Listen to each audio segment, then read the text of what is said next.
Good afternoon. I am at the Tongyeong Undersea Tunnel. This is the first undersea tunnel in all of Asia, and it's created only for pedestrians, so cars cannot come down here. It was made in 1932, and it was to connect Tongyeong to Chinmi, I think was the name of the island, or islet, I should say. But the idea is to connect the mainland to an islet, and the way that they describe the islet is the fact that you could only get to it during the day when the low tide was in. So it was actually connected to the land via low tide. When high tide came, that's when it became an island, pretty much. And so because of that, the Japanese, of all people, when they were during 1910 to 1945, Japanese fishermen started moving to Tongyeong in a very high abundance, and they needed access to that island. So what they ended up doing was building this tunnel to connect the mainland to the island. And it was completed in 1932.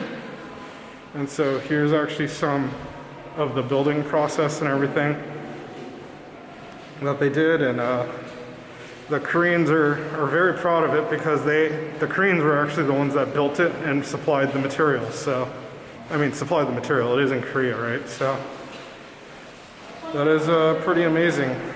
And I don't have that much time to stay here. I still got to get to Busan, so that's like a 2-hour drive away. I don't want to get there when there's some light still left. I just did an estimate, it's about 2 hours out. The crazy thing is I think I'm already walking up to the other side of the island from the mainland. Just gonna round this bend. If that is the mainland or the island, then I might actually go all the way. If it's not, I'm gonna turn around and head back. This is a really neat tunnel and feat of engineering. So I'll check back in a moment. Craziness, and I'm on the other side. I was just able to read a sign. I don't know where I got Chinami from, southern.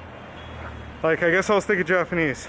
The island's called Mireikudo, and that's where they needed to connect, but that's literally like a 7-minute walk. So it's Tongyeong Undersea Tunnel, made in 1932, a registered cultural heritage number 201.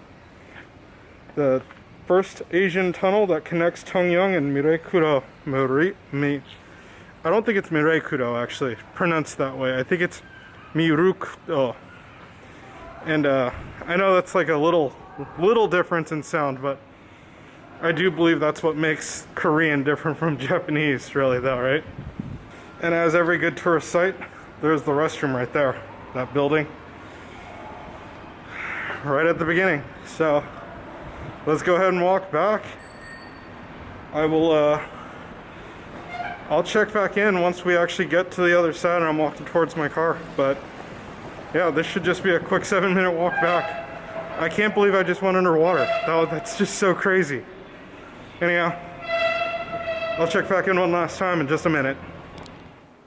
All right, and to cut in here, it's a long time coming. I've actually been wanting to make this video for a while, and I've actually been working on a total filming setup so I don't have to keep building up and breaking down these little talking head portions of my office.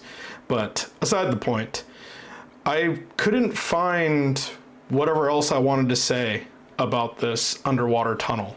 And it's just fantastic. I'm glad that I was able to hit it up on my way to Busan. And I would say that one of the biggest highlights is that not only was it on my way to Busan, but it's on my way to the next thing that I'm going to see, which is probably going to be a very short video because there's actually not much to say about it. And by the time I got there, the only thing I would say that I failed at was the fact that it was far darker than I wanted it to be. It was supposed to be daylight still, but it got dark. Nothing I could do about that. And that's for the next video anyways. So anyhow, that finishes up my journey through this man-made like tunnel from the mainland to the island, which was just fantastic.